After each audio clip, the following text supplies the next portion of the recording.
Hello, my friends. Welcome back to Kev's Hobby Showcase. I'm, of course, Kevin. You may have also seen me on Tabletop Jones Productions when John and I are the two idiots playing board games. And today, well, second weekend of the month, I am talking about comics. And I'm going to continue trying to spark up a discussion on the early years of Marvel Comics. And today, I'm going to cover Iron Man. And this is where I'm getting all my source material from their first volume of their epic collections, which covers Tales of Suspense numbers 39 to 72. So there technically is a lot in there. I'm not going to touch on every little thing, of course. I do have my notes, but I am going to talk about a couple of things. So first of all, I mean, it looked like the way they set it up was for pretty much a good portion of the beginning, like from like 39 to issues 39 and 57. Pretty much the only one that was covered in the comic was Iron Man, I believe, and then at issue 58 is when they kind of shared it with Captain America. So so when I bought the trade, it's like I guess from for the time, like the full issue, they got Iron Man got the full issue until issue 58 when they started splitting it. So but like then it was like half issues, which kind of contributes to the amount of books that are included in this trade.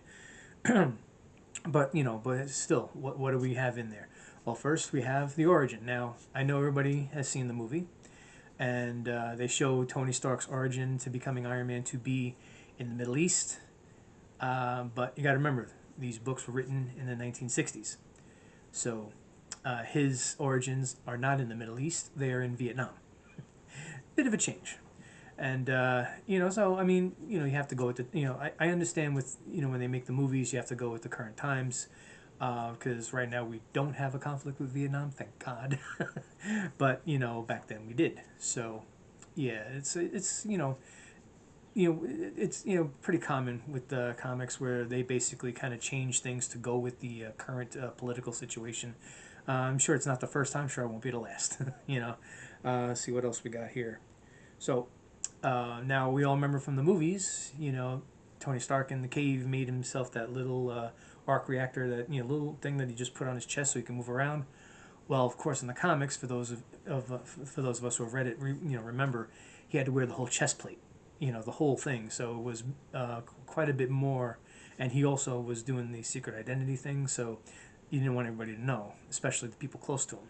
And I remember quite a few times from the comics where he had to constantly plug it in to charge it up so that the shrapnel wouldn't rip his heart apart. And yeah, so it created a lot of tense moments for him, and pretty much all over, especially when he was in full armor and the armor started losing power. I mean, it was kind of interesting the way they did it in the beginning, where it's like his armor needed to be charged. It wasn't just naturally like he didn't have the arc reactor in his chest, and at least not like he did in the movies where it would power the entire armor and keep powering it. In the comics, he had to keep recharging it. Like he would have to basically sit near an outlet while it was plugged in, while to recharge while he felt the shrapnel move away from his heart so that he could actually live. It was so it creates more interesting situations for him, especially with his secret identity. And also, I mean, I didn't write this in my notes, but I mean, we all know that Tony Stark, in the comics, he had to come out as an alcoholic. They don't really touch on the alcoholism, but they do show in these comics that he likes to indulge. I mean, do they show him overindulging a lot? Not really. I think that comes later, but for this volume, they do show him enjoying alcohol at the very least. So also, let's see what else we got. Oh yeah, sorry, I know I keep looking down, but that's what my notes are. So yeah, so I mean, as given what I just said, they do show him constantly showing anguish over a situation, like wanting wanting a normal life, wishing he could have a normal life, knowing he can't have a normal life, and basically being all you know anxious and depressed and down because of that.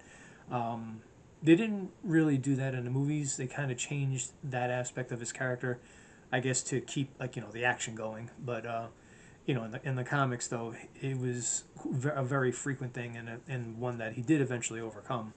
But it took time.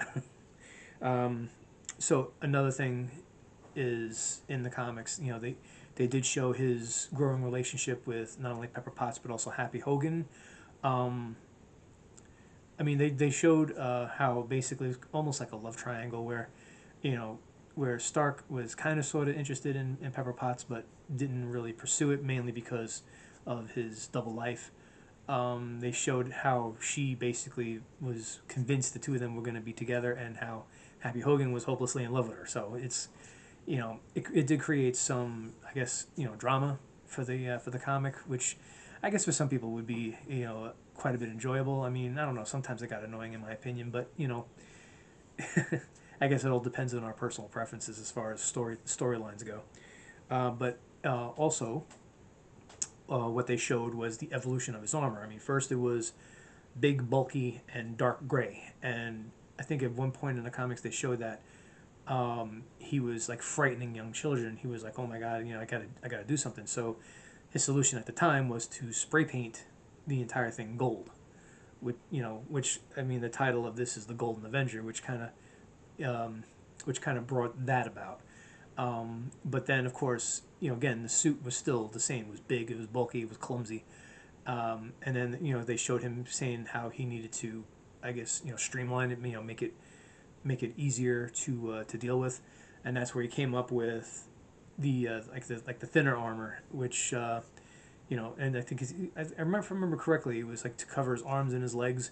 He was using like magnets to like he would put on his boots and the magnet would take the armor for the leg all the way up to his torso. And the same thing with his gloves. It would like a magnet would take the sleeve all the way up to his shoulder. So it was interesting the way they did that, and also in his armor they included roller skates, if you can believe it. And a couple of times he would be like jetting along on these roller skates, which was, in my opinion, kind of comical. But at least he didn't do that while fighting. As far as I can remember, he didn't do that while fighting, which to me was like, oh, thank God, because it would look kind of ridiculous. But yeah, you do see the beginning of the evolution of his armor, and then of course, as it goes on, he just keeps on, making improvements, this and that, making changes, as all inventors do. So, yeah, it's, I mean, just the see the changes in the armor just shows like a real, I mean, to me it was like real character development, because it made it, you know every time he thought of an idea to make it more suitable to what he was doing, to being a superhero. It was really interesting to see. And then of course the last thing I want to touch on was two characters that were introduced. I mean, well, first let's talk about the villains before we talk about those two. The villains, the main villain in there was the Mandarin. I mean, I know they really kind of dropped the ball on the Mandarin in the movies, where they made it into where he was an actor, and I know that I was a bit disappointed too on that. Um, but you know, in the comics, the Mandarin was like one of the main villains he always faced. In the 10 rings, one a ring on each finger. Each one had a different power. I think they even said that it was of like alien, origin. Like, I mean, they didn't particularly say alien. I think they said otherworldly or something like, some corny dialogue that they always like to use. Which I always like the corny dialogue. I mean, I know it sounds like I'm making fun of it, but I always liked it. and and yeah, so he was but then they had other villains that weren't as major but were notable, like Crimson Dynamo, which kind of goes along with one of the two main characters, two very popular characters that I'm going to mention very soon. Crimson, Dynamo. I think there was Scarecrow in there, which is kind of like a minor villain, but still noteworthy. Um, uh, I believe Beetle was in one of them. I mean, Beetle winds up fighting quite a few of the heroes, from time to time. But two characters that were introduced as villains and eventually became heroes: Black Widow and Hawkeye. So yeah, these two. So like I said, Black Widow, of course, came along with the Crimson Dynamo because they're both from Russia. And Hawkeye. I mean, Hawkeye, I think, is a big fan favorite. Maybe even a little bit bigger than Black Widow. I'm not sure. I mean, hey, you can argue that out in the comments. But yeah, I think Hawkeye is one of those. It's like not used too often characters, but one that everybody loves. I mean, same with Black Widow, but I think Hawkeye a bit more. Um, yeah, so so you got the introduction here when in the book that Iron Man has, and then eventually he becomes an Avenger. Of course, I mean, I think Black Widow does eventually too, but much later than Hawkeye did. So yeah, so the first volume for the early years of Iron Man in Marvel Comics, a lot of good stuff. A lot of good stuff to read, a lot of good stuff to enjoy. I mean, that's pretty much the point of all like comics is you read them, enjoy them, you like enjoy the art, enjoy the stories, enjoy the characters. That's like the main the main purpose of it all. That's what I always read comics for because I enjoyed them.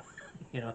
So anyway, I'm gonna end it there with because well pretty much I don't know what I mean. There may be other points to be made. If you would like to point them out, please do in the comments section. I mean, let's spark a discussion. That's what I really love to have. I mean, we did great with the when I covered the Hulk. So I mean, we didn't do so much with actually we didn't do it all with Captain America. Let's try to start up a nice conversation with Iron Man. All right, so like, subscribe, and share this video as much as possible.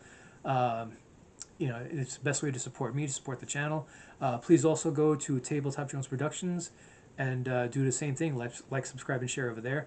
I mean, on this channel, I'm at 82 subscribers. I would like to make it to 100. I could do a special video for that. I got one in mind, but I don't want to say anything about it yet. And on Tabletop Jones, we're at 32 currently. We'd like to make it to 50 so we can live stream games. It's not something we know how to do, but we want to learn. But the only way we can do it is if we have 50 subscribers over there. And these subscriptions, they don't cost you a thing, and it's the best way to support the channel. And from what I've been hearing, it's also a best way to kind of bring us up in the algorithm, the mysterious algorithm everybody talks about. All right. So anyway, again, thank you very much for watching. Hope you had a great time hearing about Iron Man. I hope you have a great time talking about Iron Man in the comments section. And there'll be links in the description for Discord and Patreon. So take care of yourselves out there, and I will see you again. Have a great day.